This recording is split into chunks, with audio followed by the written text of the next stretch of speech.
Hi, welcome to Flute Topics. I'm Helen of Helen's Willow Wind, and I and my parrot lady who might join in are blessed and pleased to be with Timothy J.P. Gomez. Hi, Timothy. Hello, Helen. How are you doing? Thanks for having me. Well, I'm thrilled to be talking to you, Timothy. Wonderful. And I heard also today is a very special day for you. I heard it is your birthday. So with that, I have a special surprise that I would like to share with you first before we begin.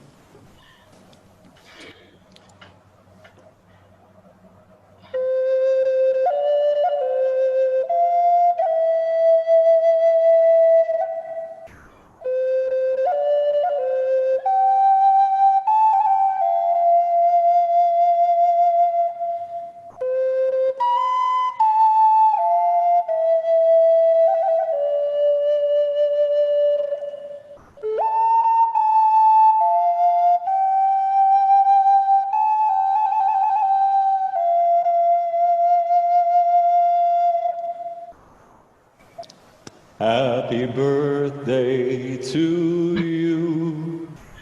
Happy birthday to you. Happy birthday, dear Helen. Happy birthday to you. Well, you certainly put the sparkle in my day, Timothy. And now that everybody knows that how I came into the world today, can you tell us how the flute came into your world? Oh, yes. Thank you. Oh, yeah, absolutely. Absolutely. So, yeah, my discovery of the Native American flute came to me very early on at a very early age. It was before I even started school in kindergarten, so it was like about 4 or 5 years old. And my parents would put me to sleep to the music of R. Carlos Nakai. And that in itself was an entrancing for me. I was just always, being like hypnotized and being put to sleep by this beautiful sound. And Nakai definitely had a way of putting beautiful melodies together to do that, and I feel very blessed and honored to be able to have discovered him at an early age like that. And that first album, actually, it was Changes on a cassette tape, and that was a beautiful, beautiful album, solo flute music, and that in itself is, I think, why I started with just solo music and why I'm so focused on the solo flute in itself and how I started. But later on, a few years later, I was about 6, 7 years old. My parents took me to go see R. Carlos Nakai in concert. They allowed for me to join them in that experience. And to be able to see this man on stage, to be able to see the man behind the music, that was amazing.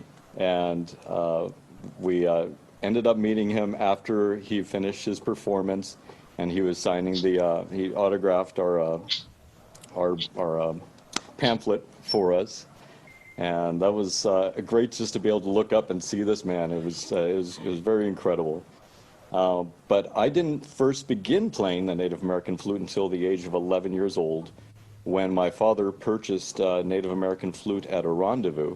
We used to attend a lot of different rendezvous, and I was always tagging along with my parents while my brother and my sister stayed at home.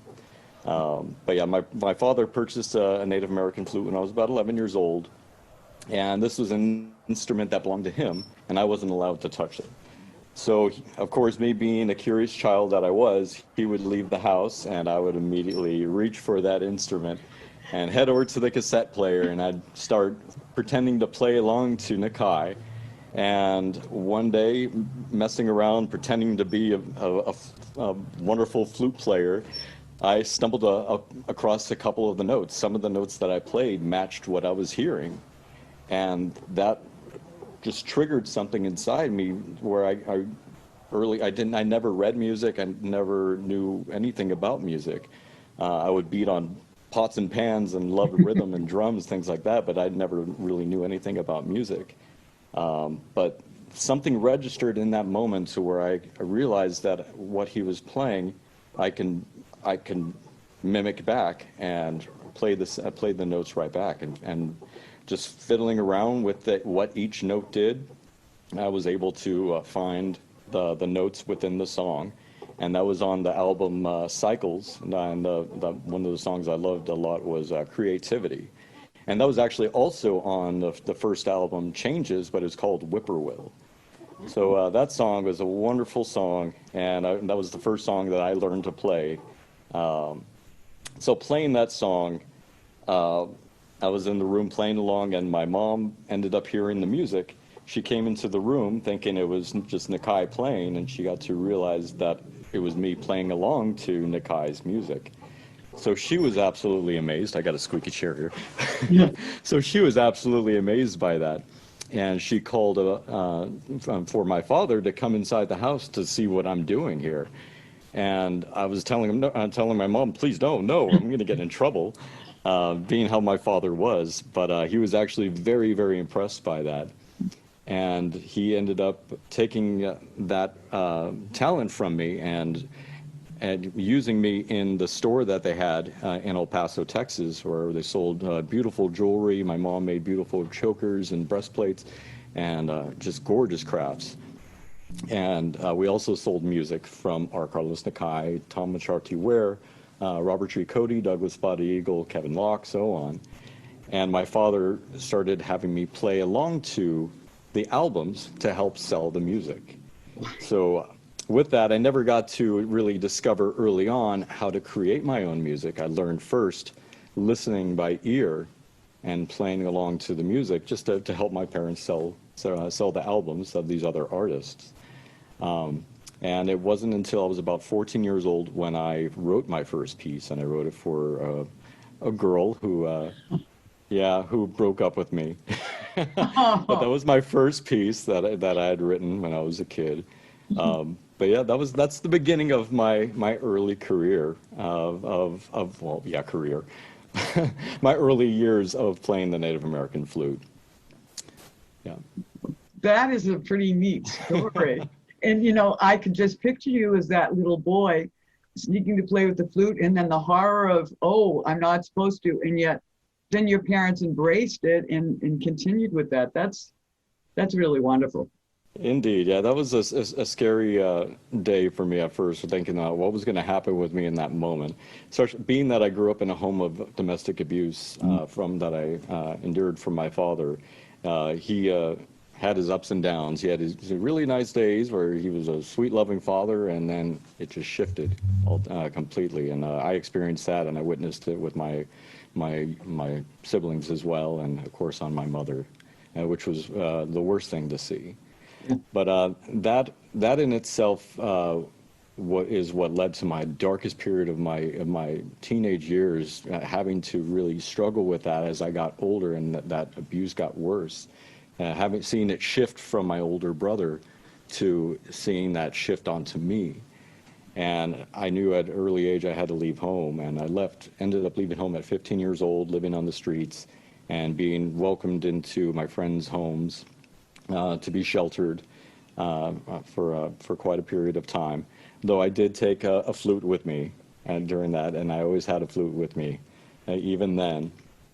So that in itself, my teenage years really were difficult for me because I was alone during that period of time, and I didn't have anyone to really speak to about what I was going through. So even through my 20s, my early 20s, it was something that was still very difficult for me that I just set aside and kept trying to move forward from it, but never taking the time to recognize what happened to me and how it wasn't okay. And I never stopped to question why I couldn't connect with people, why I had trouble being able to look somebody in the eye and have a conversation with them. But it was when I met my wife, and she really helped me through all of that post-traumatic stress that I was going through. And it was when I was about 30 years old, yes, I think I was something like that. It was when I attended the Native Rhythms Festival in Melbourne, Florida, and it was in 2012. So I was about 30, 31, something like that. if I forget my age now. But I was Yeah, set out there. ask me about it. It's my birthday today. I don't know. Yeah, I attended this the Native Rhythms Festival in Melbourne, Florida, because I had heard that they were having a flute players competition. And when I first heard about this festival as well, I had no idea they even had events like this. Through all these years that these events were already taking place, I had no idea. I didn't get my first computer, I think it was in 2008. So I was outside of the world. I didn't know any of this existed. But yeah, 2011 I attended that, I'm sorry, 2012 I attended the flute players competition just to see where my level of playing was, and just to be able to connect with other people and break out of that shell that I was hiding inside of for all those years, and just trying to force myself to connect with people. So I attended that and I went on stage, and I took place in the flute players competition, not looking at the audience, just looking at the ground and playing the 3 songs that I had to play. And then I got off stage, and I ended up winning first place for that flute players competition. And it was wonderful to be embraced by so many people, and how encouraging they were about what I played and how I played. And I got welcomed back the following year and a few years after that as well, and started doing other performances, going to the World Flute Society convention as well in Eau Claire, Wisconsin, and other events started lining up, and I started getting asked questions of how I do what I do, and I had no idea how to tell them this because I was so shy and just wanted to run away from that moment. But thankfully, my wife actually attended one of the shows with me. And after I finished performing, she's helping me pack up my flutes. And of course, I got approached again by somebody that was curious about how I did certain articulations and how I did certain breath controls and things like that. And I didn't know how I did what I did. I just learned early on. And of course, me being shy, still not being able to look at them, I just said, I don't know, I'm not sure. That was my response every time. I don't know how I do what I do. I'm not sure. It just comes naturally. And after they walked away, my wife kind of pulled me aside and said, you know, it's important that you try to take a step back sometimes and think about what you do and how you do it, so you can help explain to that person, if somebody asks, how you're able to play a certain way. Help them along the way, and that'll help you get over your shyness as well, by trying to look them in the eye. Don't look at the ground. Acknowledge their existence and let them know they're there, because if you don't, they're going to think that you come across as arrogant. And she knows that's not who I am at all. But that in itself made me feel like I hit a brick wall, and made me take a step back within myself to be able to reflect on how I'm presenting myself, how I come across to people, and let them know who I really am. Yes, I am a shy person, and it's okay to mention that if need be, but to let them know who the real me is, and figure out a way to be able to break down the techniques that I do, to be able to share with others, to help build that connection. And that's what's helped me along the way to where I am now. Yeah, because I would definitely have been one of those people that would come up and say, please, Timothy, can you tell me? And the things you do are just amazing. We've all heard you play and on stage and on your records. And I'd love to know some of the things that you do. And I'll ask you that question now for everybody who's watching. What are some of the things that you do on a regular basis that make you play the way you do? Or allow you, not make. Oh, really listening to my internal like and dislike button. And a lot of my students will definitely acknowledge that they've heard me preach about that. Listening to that internal like and dislike button within ourselves. We know when we listen to a certain piece of music, if it connects with our heart, and we know right away if we like it or we don't.